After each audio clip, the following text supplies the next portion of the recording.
Hey Rovers, another beautiful day on the homestead. Minus 18, but sunny. I'm just heading into the barn because I want to show you how I handle these great big bales of hay. So how do I turn one of these great big round bales into an open bale?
Okay, so now that the hay is down on the pallet, we need to cut this bale open. And to do that, we're just going to use this saw. And this is a dedicated saw I have. It's an electric, it's a corded chainsaw. And really inexpensive. You can get them on Amazon. This is in Oregon.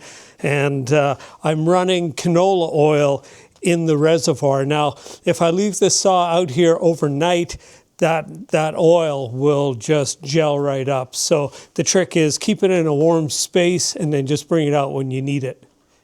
Now it has a safety trigger on it. You have to keep that depressed before you can actually energize the saw. It's a bit tricky to do it all at once. You just make sure you're comfortable because you don't want to get hurt. Even though it's an electric saw, it's very powerful.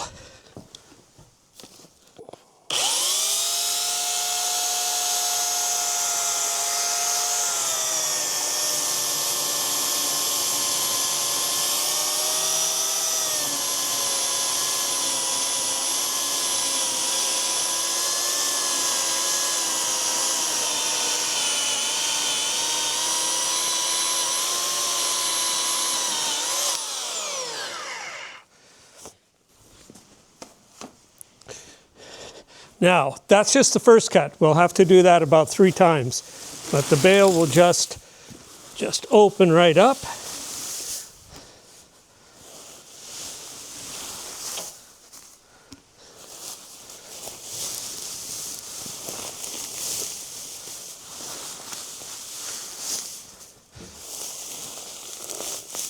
And the cattle know what's going on and they love a new bale. I'm just going to give them a little piece of this.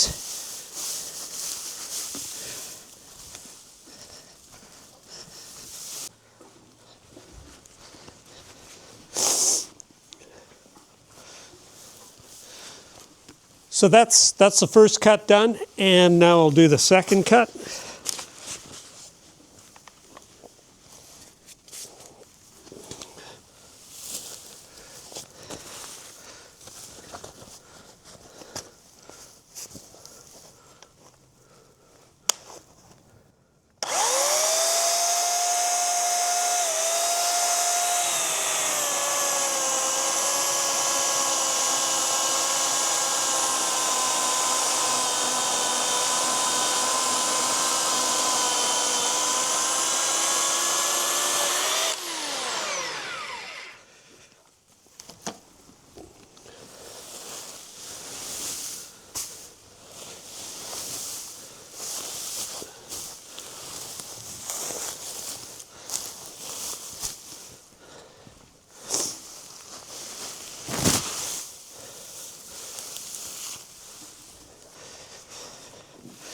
Now, on the saw, you get just a little bit that gets stuck, but nothing Nothing like if you were to run it the right way around.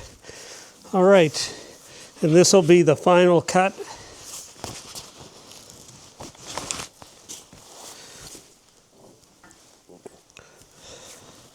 It's actually probably close to about minus 18 Celsius, which is, again, 0 Fahrenheit. So everything is cold. The power cord is really stiff. But you just want to be extra careful when it gets this cold.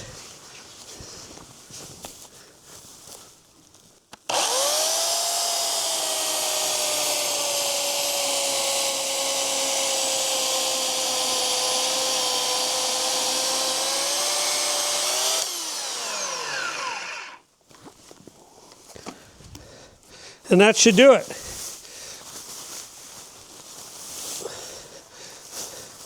We're more or less down to the core of the bale, because for those of you who don't know, when these bales are made, it's like a winding that happens. That's why you get all these layers.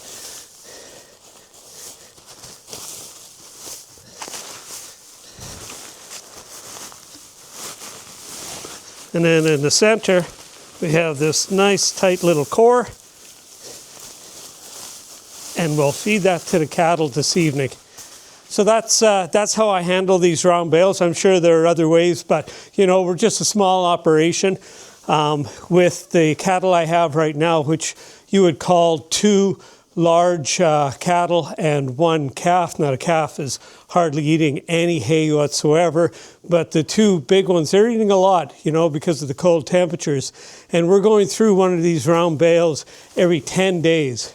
So I calculated when we finally get up fully running here, and we have 2 cows, a yearling in here, we'll probably need a round bale about every 7 days. And these bales, I've mentioned in a previous video, they're about 600 pounds. So you can work your calculation off that.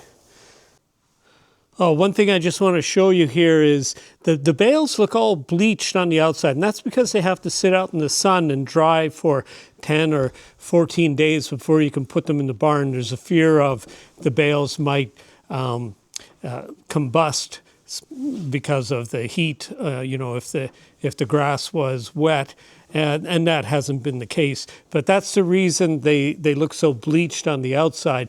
But when you see the inside, you can just see how green it is, and that's really just, the edge here, and then it's green right away. So this is very good hay. This is one of the nicest batches of hay that I've gotten over, the last 10 years or so. Hopefully next year we'll get the same thing. It was very dry summer, so it was great haymaking weather.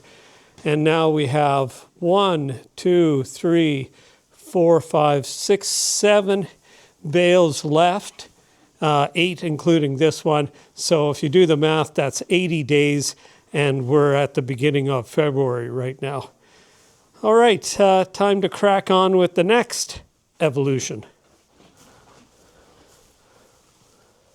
So now that you've got the hay bale opened, it's really easy to feed the cattle. So you just need to take a little section of it. It's all done in layers. So you just start rolling.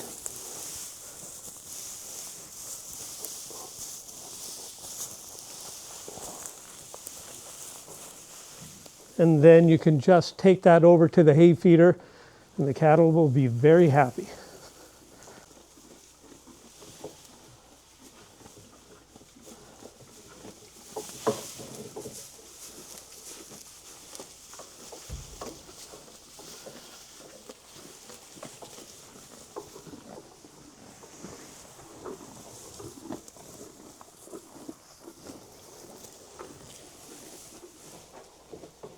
So when I first envisioned the barn, I actually thought in terms of square bales, and they're very easy to handle. They're about 40 pounds each, and you can pick them up and you can stack them, and you can fill the barn right to the bottom of the trusses.